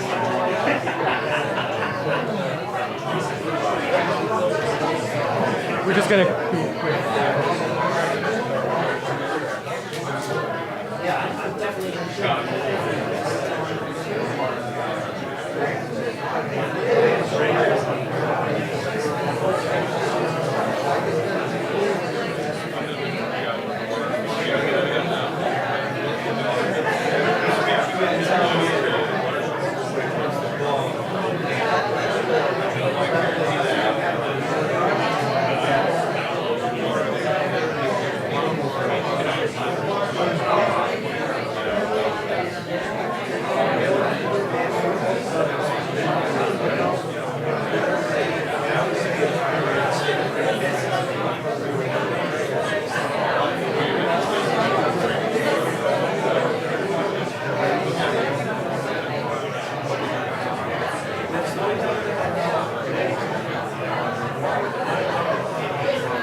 I don't know if we're gonna be.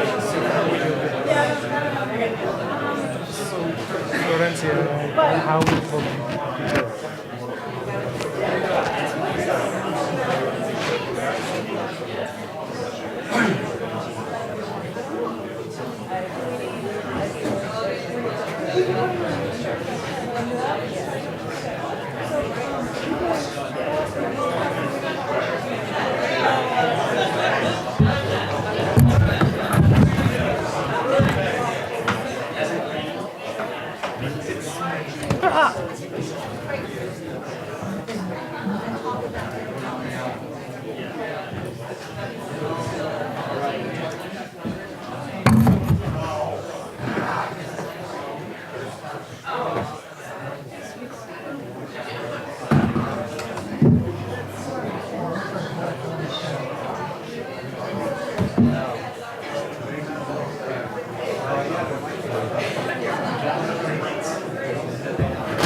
I'm not sure this is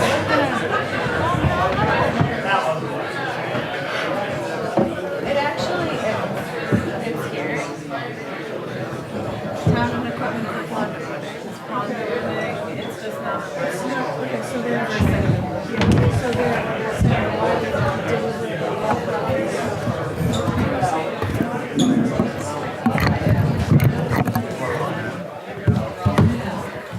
and it's not on Long Pond either.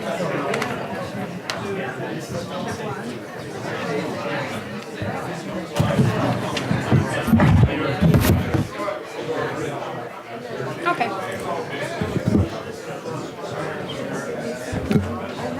I have it right here. This is precarious.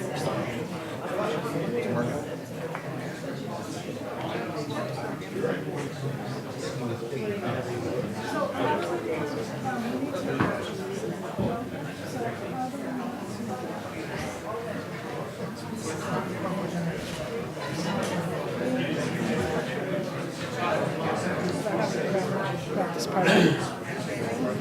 Where's Roberto? Take a few more questions until things subside. This is all going to be very important. Take some advisement. Really situate the input.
This is so awkward.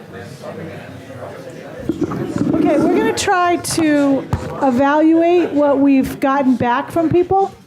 So we've attempted to put the boards up here. They're kind of precariously situated, so hopefully they won't fall over. But I think we're not going to really have time to assess specifically for each pond what the responses were or input was on every item. But I think we can quickly see that Maya Comet was the most popular area that people have the most concerns about and their feedback is in obviously more than one area. We were asked a couple of times why opening Maya Comet Pond was not an option on the Maya Comet board. It is an option on one or two of the other boards, but not on Maya Comet. And what I'm hearing is that hasn't been an option seriously considered by the town for numerous years. There are prior reports that say that pond should not be opened on a regular basis. And that doesn't mean we shouldn't consider it. And I think what we heard today was there's a lot of interest in that. So I think it would be something that we would want to take another look at and determine how to evaluate what an opening would look like if it was done on an ongoing basis and how it would happen and that sort of thing. So we're happy to take other questions. I think what we'll do with this information, and thank you for everybody who put the dots around, is kind of put it into some kind of a meaningful report, I guess is the word, and kind of identify where the most responses were and where the most concern was. This isn't obviously a totally representative survey of what everybody on the island or even in those areas feel. And maybe, though, that it might lead to some additional feedback sessions like this or other ways of getting feedback. We just haven't thought through that far yet. But I don't know if anybody wants to comment on what has been put on these boards here or has any additional questions or things that you'd like us to consider further. Yes. Hi, I'm Colleen Weldon, and I live in Nantucket. It's a beautiful July evening, and we're all gathered here indoors because we care about our island and its ponds. I'm married to an HVAC contractor, and I've been in a lot of basements and crawl spaces, many of the people in this room included, and I've seen what people store in these places of their homes. And I think that treating the flooding of basements and the health of our ponds as two separate issues to be dealt with separately rather than concurrently is irresponsible and will prove to be an ineffective approach at the end of the day. And to suggest that people who are here because they are concerned about the flooding in their basements don't care about the health of the ponds is an unfair and incorrect conclusion to make. Thank you. I don't think we have made the conclusion like that. I don't know that anybody here has made that conclusion, but I appreciate the comment. I think on our end, flooded basements are an issue. Water quality is an issue, and we need to determine the ways, if there's a concurrent way to deal with them, then that's something to consider. Phil? Phil Marks, I live on Mizzen, Mass. My basement was flooded. Ran pumps until the pond did get opened. And I know a lot of other folks in my neighborhood and way back into town were affected by the pond, the elevated level of the pond this year, which my discussions with Mr. Willett at the water company, it was an all-time high this year, the water table. And I just feel like it's part of the management. I'm a fisherman, I'm an outdoorsman, I love the environment. I think the pond quality is the utmost importance. And I feel like part of this process does need to deal with the elevation of the pond. I think that's really important in that people's basements are important, but overall, not just the basements. I mean, we lost Popus Road this year because of the elevated water table, right? We did nothing about reducing the level of the pond, and we lost Popus Road for how many months?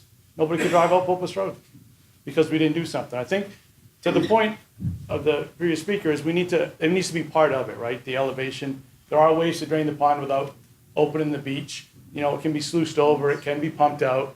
You know, I mean, I offered to do both of those things for the town to try to mitigate just going there and someone digging it out. You know, and remember that when you open the pond and it goes down, it does take time for it to perk out. And the elevation behind the pond of the water table isn't level. It's higher the further away you get from the pond, and it eventually will work its way down to the low point, which is the pond, which then perks out through the head of the pond into the ocean at low tide. You can stand there and watch the fresh water pour out of it, but it can't get out fast enough, like in this particular case. So I just hope that you guys will consider this. It hasn't really been talked about and I understand you're hearing more about pond quality, which I think is important, but I think that elevation of the pond itself is important. And on another note, which is also important, is the roads in my county, for you know, we're all flooded down in there. And I have a propane company, and we couldn't deliver propane to the houses down there because the drivers couldn't tell where the road was to drive the truck down in there. So I think that's why the elevation of the pond is also important, right? It's also about the safety of the people that live down there, their homes. We couldn't get in there to get them any gas because the water was too high. So just please consider that in your as you go forward with your management plan. Thank you.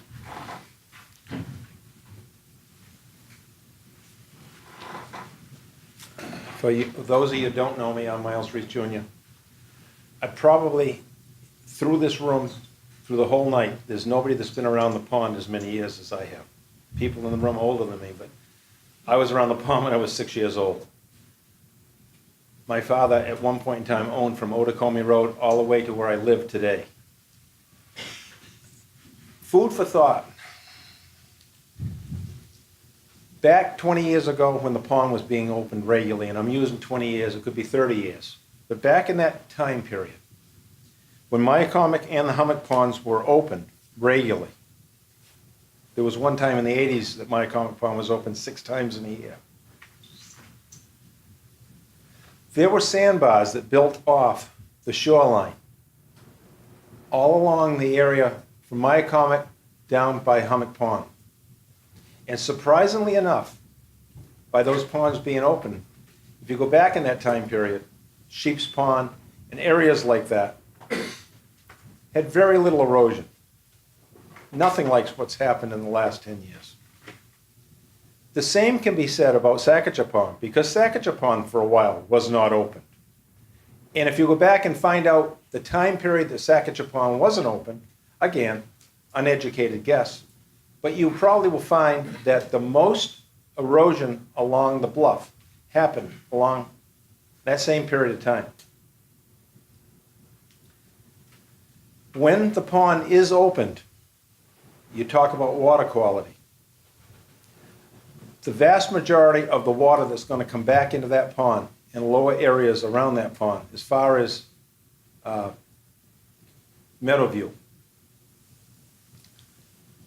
as that water comes in of what's been put out in the town's level now, that whole area is sewered. So we're not going to be talking, what you could have been talking about, what might be coming out of a septic leach area. That isn't what's going to happen in the future. And in the past, it never proved to be this huge problem. When that pond drains down, the water from the surrounding areas go into the sides of the pond, because the level in the pond for a point in time is lower. And the sides of the pond, on each side, the water squirts out. And it takes the crust that's on the bottom of that pond and it breaks it up. You know, you don't need a dredge. It actually breaks it up. And when the pond finally shuts on its own, that area will begin to leach a little bit, where the crust won't let it leach. The only time in my lifetime that I know of, there's been one time that the pond didn't shut, and I went with my equipment and shut the pond. So it always shuts on its own.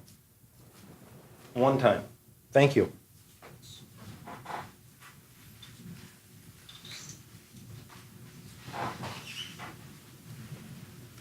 Thank you. Anybody else have a comment?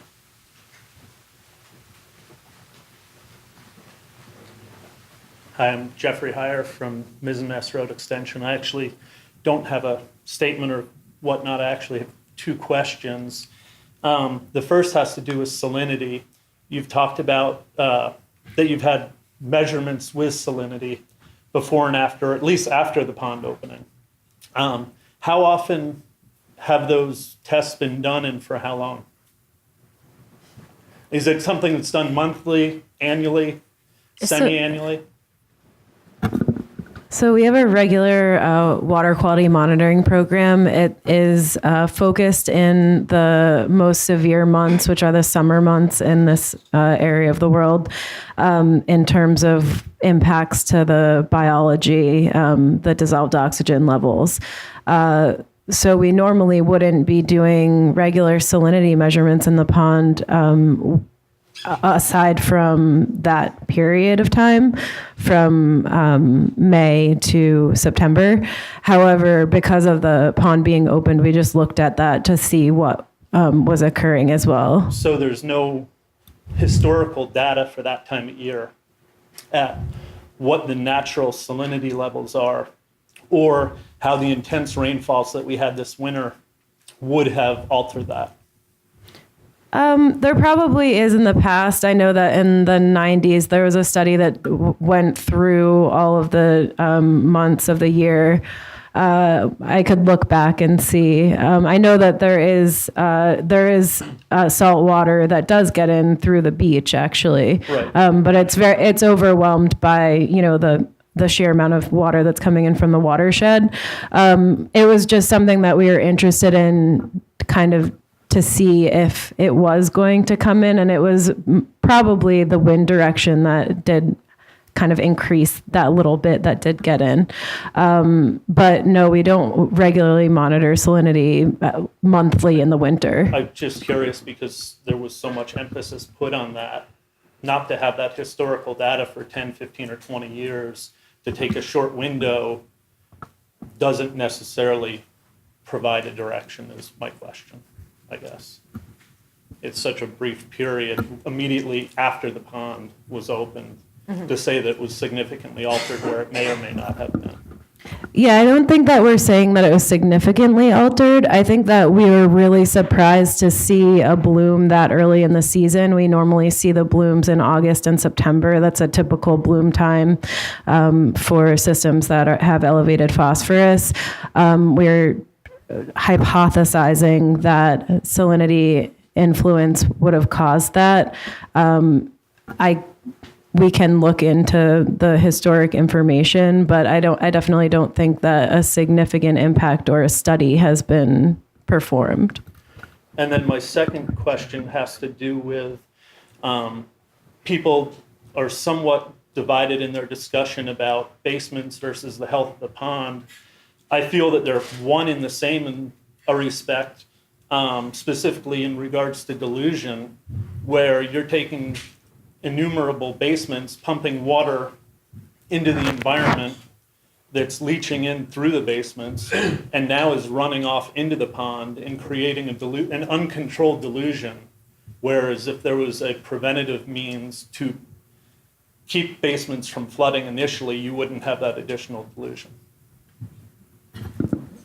Yeah, there is the way that you pump stormwater out of your basement is kind of important.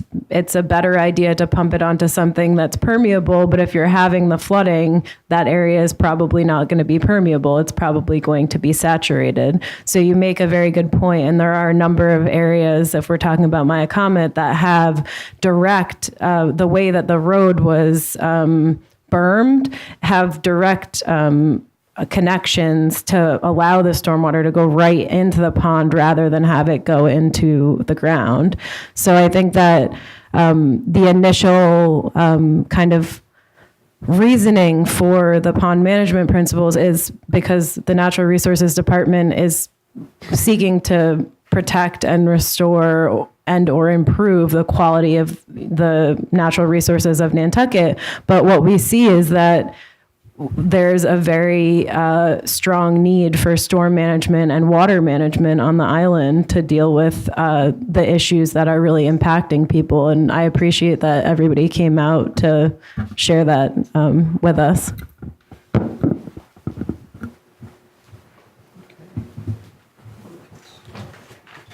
Okay, well, thank you everybody for showing up. And we have a question, the last.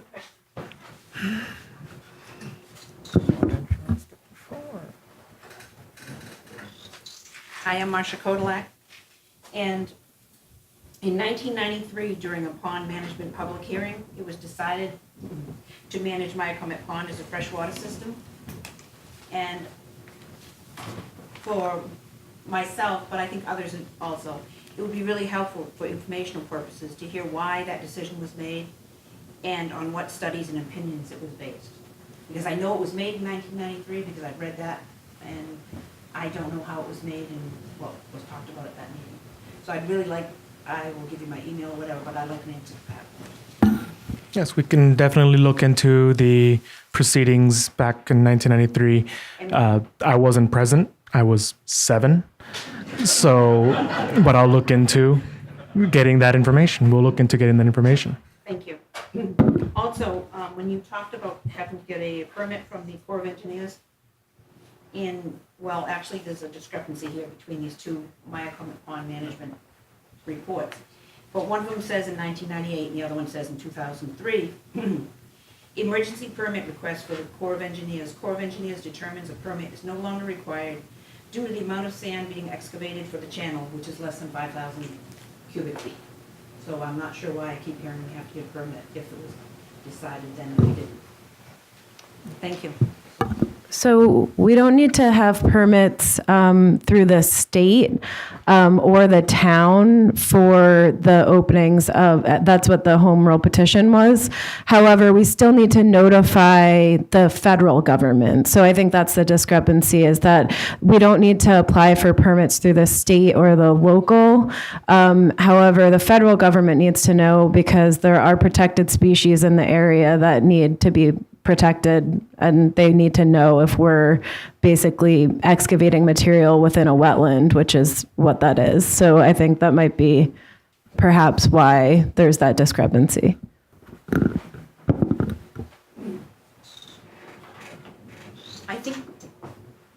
I think when you said we have permission from the state, yeah, the state gave back the ruling or the rights to the ponds in October 12th or 13th of 1993.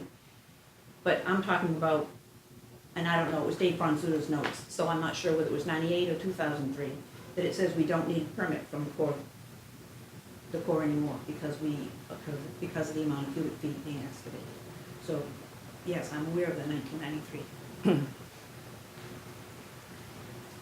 I'm just not sure you were using the term tell them, the Corps of Engineers, which is different to getting permission. Is it an informative thing we have to do or actually get permission? So we have to notify them, and we have specific requirements of the time that we're allowed to do that. So we have permits that are in place for Hummock Pond and Sacajah Pond. And if we were to do an emergency opening of Myacomet Pond, we would have to actually we would have to get a permit from the federal Army Corps of Engineers that is different than getting permission from the state. So the home rule petition is more about state permission, whereas we still have permits from the Army Corps of Engineers to do the Hummock and Sacajah opening. So I'm not sure I'd have to look into the cubic feet, definitely, to see if, I would imagine that this type of excavation, and they have tied some of our water quality to our discharge at the wastewater treatment plant. So I think that the government is interested in whether these pond openings are having an effect on the resource, and that's why they added that to some other permit requirements that have nothing to do with the ponds. But we have permits for those openings. Would you like to close up? Libby, are we done? I just, one more. if I could, one more time, Andy Lowell. Is there any evidence that the wastewater treatment plant's discharge has any effect on Myacomet Pond and its health? there's no evidence that the wastewater treatment plant has an effect on Myacomet Pond. So it hasn't been studied, or? In the wastewater treatment plant has been there for long enough that it was part of the Horsley-Witten study in the 90s, and it's completely outside of the watershed area. So that water, it's also so close to the ocean that that percolation rate goes straight to the ocean, which gets washed away through the Gulf Stream. In addition, the wastewater. Oh, that's true. And it's a tertiary treatment plant, and the wastewater that is discharged out there doesn't have it's basically drinkable. I've never drank it myself, even though it's been offered. But it is free of the nutrients that we're worried about. Yeah. It's been offered. Okay. All right, I think we should shut it down. Okay, I guess we're done. Thank you again for everybody who came. We are going to spend some time in the next few weeks compiling this, and we'll make it available on the town website and determine what some of our next steps are going to be. And we'll really try to keep everybody informed via email on the town website. Anybody has any questions, please feel free to email us. Do you want to say anything? Okay, so thank you all very much. Thanks for the town.